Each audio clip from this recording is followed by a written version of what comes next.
आज 12 मार्च अर्थात् नेपाली हवाई इतिहासकै कालो दिन। आजभन्दा ठिक 7 वर्ष अघि एक पाइलटको लापरवाहीले 51 जनाको ज्यान गएको थियो।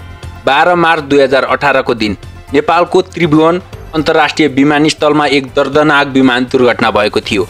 US बङ्गला एयरलाइन्सको फ्लाइट BS211 बङ्गलादेशको ढाकाबाट काठमाडौँ आउँदै थियो, तर अवतरणका क्रममा विमान अनियन्त्रित भयो र धावन मार्गबाट बाहिर गई आगो लाग्यो।